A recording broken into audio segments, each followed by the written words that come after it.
결집해서 일제와 싸우기에 무력도 세력도 좀 마땅치 않잖아요.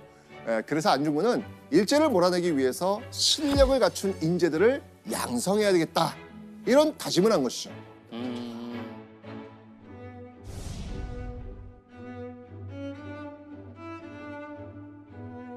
자, 그런데 학교를 짓고 교육을 하려면 당연히 큰 돈이 필요했습니다. 자, 이때 안중근이 돈을 마련한 방법 무엇이었을까요? 집에 돈이 좀 있었잖아요. 네. 그런 논과 밭을 좀 팔아요. 아이고, 맞습니다. 오, 맞아요? 네, 맞습니다. 네, 맞습니다. 맞습니다. 1906년 봄 진남포 돈이학교를 인수합니다. 그리고 안중근은 교장 선생님이 됩니다. 안중근은 교육 과정에 교련을 배정해서 총기 훈련을 시킵니다. 오, 사격 잘한다 했잖아요. 그러니까요. 네. 그리고 여기서 끝이 아니었죠. 6월에는요. 영어를 가르치는 삼흥학교까지 설립합니다. 즉 안중근은요. 군사훈련과 영어 교육을 통해 일제에 저항하는 애국 계몽운동을 펼쳐나가고 있었던 겁니다.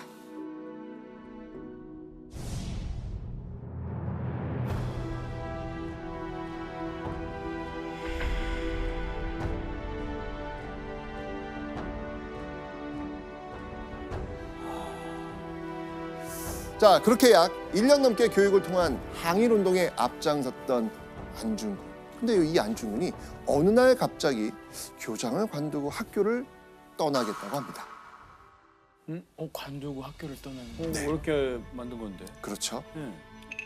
뭔가 그 당시에 큰 국내였던 사건이 하나 있었죠. 바로 1907년 일제가 대한제국의 황제 고종을 강제로 폐위시킨 겁니다. 그리고 군대를 해산시켜서 우리나라를 완전히 무력화시켰습니다.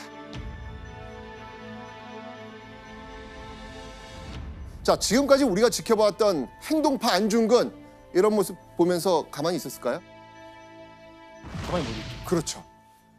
안중근은 더 이상 이런 계몽 활동 같은 소극적 방식으로는 일제에 저항할 수 없다라고 판단합니다. 자, 이때 안중근이 결심한 방법은 무엇이었을까요? 이제 그 분필은 던지고 총을 드나요? 참 그 표현이 참 시적이다. 예. 자, 그러면 그 결심을 오늘은 동현 씨가 한번 읽어주실래요? 알겠습니다. 지금은 우리들이 제 몸과 가족만 돌보고 있을 때가 아니므로 나는 집과 나라를 멀리 떠나 여러 곳을 돌아다니며 나랏일을 위해 목숨을 바치기로 맹세하였다. 이런 결심을 할 때 안중근 눈에 밟히는 사람들이 있을 겁니다. 있죠. 바로 안중근의 어린 세 자녀였습니다. 6살 딸과 3살 된 아들. 심지어 막내 아들은 돌도 채 되지 않았습니다. 정말 대단하다, 대단하다. 너무 어리네요. 이거는 진짜 정말 크신 분이 큰 사람이네요. 부인도 대단한 것 같아요. 그러니까. 이렇게 어린 자식들을 떼어놓고 떠나는 안중근의 발걸음, 얼마나 무거웠겠습니까? 그런데 안중근은요, 스스로를 다잡으며 발길을 재촉합니다. 나는 테러리스트가 아니다. 대한민국 독립군 대장이다. 국내 항일운동의 한계를 극복하고 본격적으로 일제에 대항하기 위해 조국을 떠난 안중근. 자, 과연 가족을 뒤로하고 안중근이 향했던 곳 어디였을까요?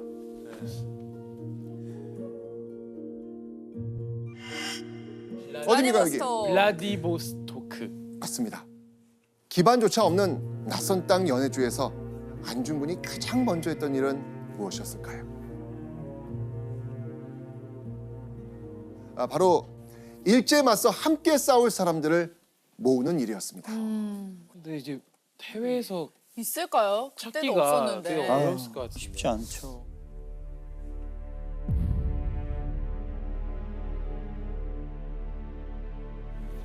오늘날 우리 동포가 단합하지 못한 탓에 삼천리 강산을 외놈에게 빼앗기고 이 지경이 되었도다. 천년 형제들은 결사하여 우리 국권 어서 회복하고 대한제국 만만세를 온 세상이 놀라도록 한 마음으로 단결하여 불러보세.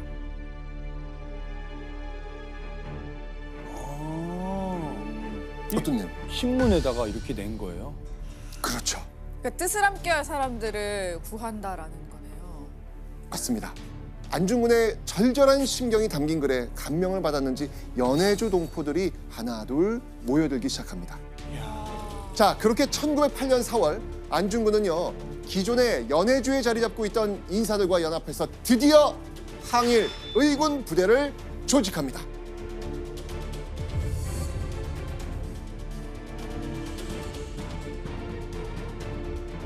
자, 그렇다면요, 이런 안중근의 밑에는 의병이 과연 몇 명이나 있었을까요? 몇 명이나 모였을지 모르니까. 수십 명. 수십 명. 약 300여 명. 우와, 300여 명이요? 엄청 많은데? 교장 선생님이었던 안중근이 총을 쥔 의병이 된 순간이었습니다.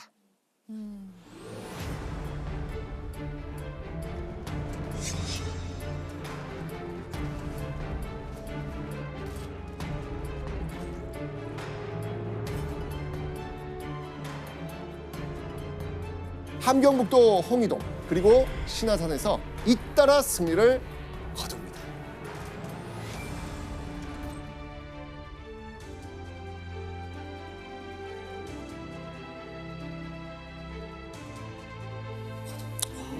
근데 어떻게 그렇게 잘할 수가 있죠?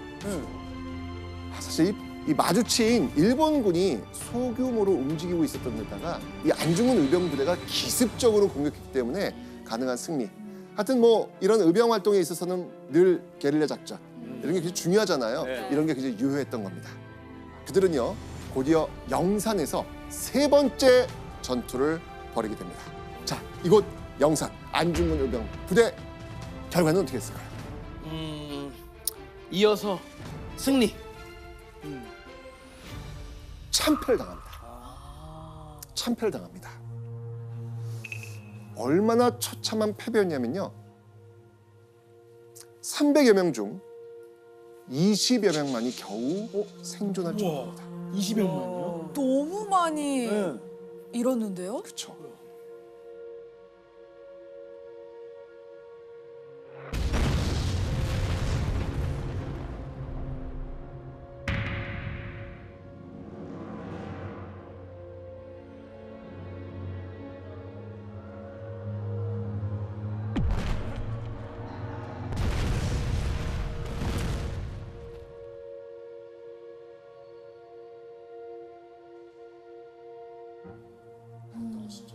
그런데 사실 이 패배 진짜 원인은 안중근에게도 있었습니다. 패배의 원인? 네. 사실 이 홍이동 신화산 이 앞선 전투에서 안중근 부대는요 승리했다 그랬잖아요. 네. 이 과정에서 일본군과 일본인 상인들을 포로로 붙잡게 돼요.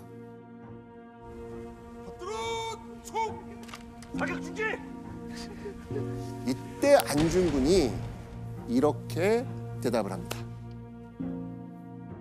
전쟁 포로는 죽여서는 안 된다는 만국공법 모르십니까? 풀어주시오.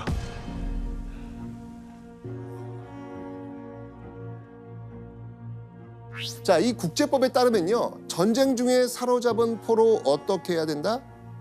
풀어줘야 된다. 맞아요. 네, 죽여서는 안 됩니다. 된다. 안중근은요 이런 원칙과 함께 또 자신이 믿고 있던 천주교의 박애주의도 지키려고 했습니다. 그래서 안중근은 일본군 포로들을 그냥 석방한 석방한 거예요. 거예요. 그럼 그 석방한 그 군인들이 위치나 등등 상태를 다 보고를 한 거죠. 그렇죠, 그렇죠. 안중근에게 풀려난 일본군 포로들이 안중근 의병 부대의 위치를 일본군에게 알린 겁니다. 아, 위치를 정확하게 파악하고 기습적으로 공격해온 일본군에게 안중근 의병부대는 너무나도 쓰라린 대패 참패를 당했던 것이죠.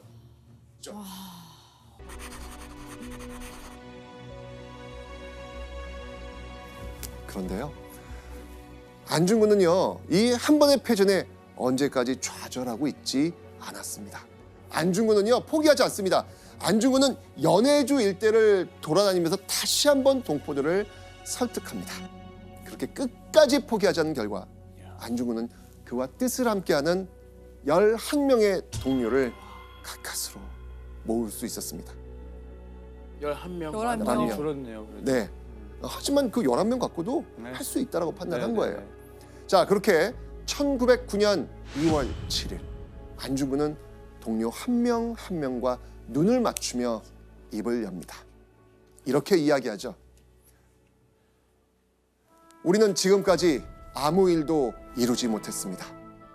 그러므로 우리 함께 손가락을 끊어 맹세합시다. 이것을 증거로 마음과 몸을 하나로 묶어 나라를 위해 목숨을 바쳐 기어이 우리 목적을 이루는 것이 어떻겠습니까? 바로 손가락을 잘라 굳은 결심의 뜻을 보이는 단지를 하자는 거였습니다. 근데 이게 말만 들어도 너무 어려운 일 같은데. 계속되는 일제의 탄압에 약해지는 마음을 다잡고 꺼져가는 항일 정신을 다시 일깨우기 위한 결의였습니다. 그리고 안중근이 가장 먼저 칼을 들어 자신의 약지를 힘주어 잘랐죠. 11명의 동료들도 주저없이 그 뒤를 이었습니다. 비장하기까지 한 이들의 행동을 우리는 이렇게 부릅니다. 바로 단지 동맹입니다.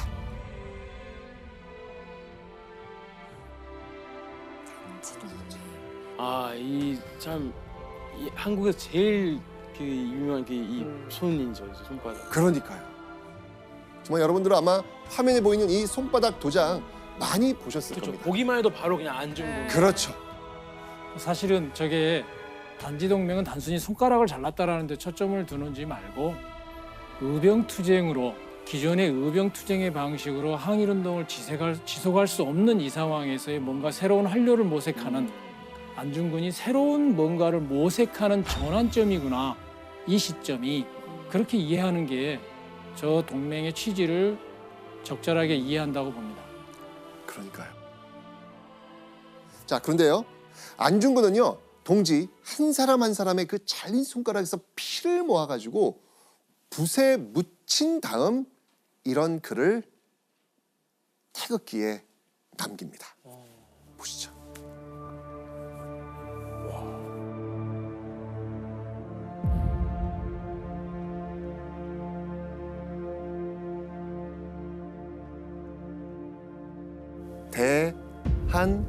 대한독립.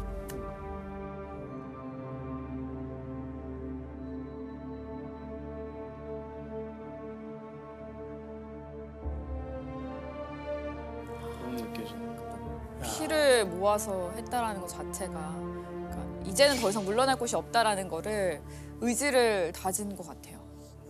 뭔가 300명의 전투를 했을 때 그때 살아남았잖아요. 이미 그것만으로 마음이 내가 더 이상 사는 게 의미가 없다고 생각하는 것 같아요. 그래서 그들을 위해서라도 내가 목숨 바쳐 뭔가 마지막 하나를 해야 된다. 그 마음이 여기까지 이어졌던 것 같아요. 아니, 정말 마지막을 준비하는 느낌이에요. 네.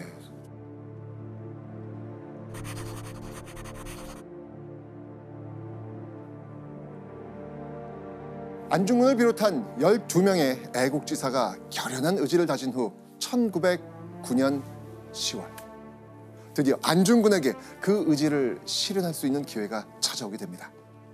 안중근은 지체 없이 연해주를 떠나 어디론가 향하죠. 바로 이 인물을 만나기 위해서였습니다.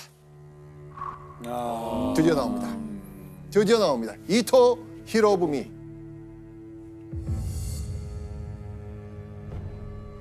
이토 히로부미는요. 고종을 협박해서 을사늑약치계를 강요하고 이 대한제국을 통치하기 위해 설치된 통감부의 초대 통감이 됩니다. 그야말로 일제 침략의 핵심 인물이라고 할 수 있습니다.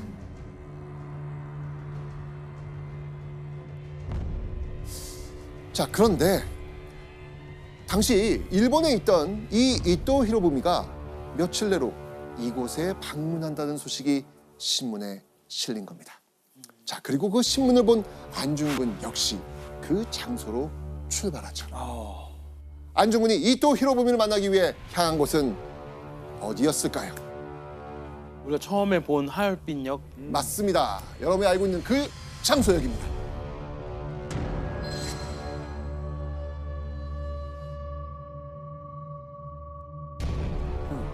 자, 일제와 러시아는요, 한반도 그리고 이 만주를 사이에 둔 일종의 경쟁 관계였습니다. 그런데 이때 일제는요, 러일 전쟁, 그 러시아와의 전쟁에서 이미 이긴 상태였습니다. 자, 그럼 이제 뭘 해야 될까요? 이제 협상을 해야죠.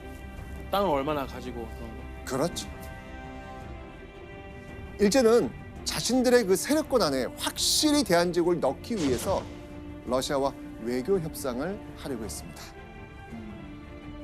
그리고 이때 만주에 속한 하얼빈에서 러시아 대표와 회담을 갖기로 결정된 인물이 바로 일제의 거물 정치인 이토 히로부미였던 겁니다. 이토를 처단합시다. 우리가 이토를 처단해야 하는 이유는 바로 그가 일본 제국주의의 원흉이기 때문입니다.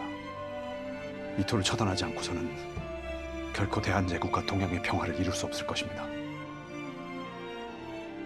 안중근은 이토가 하얼빈에 온다는 소식을 듣고 그를 죽이기로 동지들과 결의합니다. 하얼빈에서 일본의 수상까지 지낸 이토 히로부미가 우리의 문제를 놓고 러시아와 협상을 하러 온 거니까 하얼빈이라는 국제 도시에서 이토 히로부미를 저격하면 그 국제 정치적인 효과 상당히 클 것이다라고 예상을 했던 거죠. 예.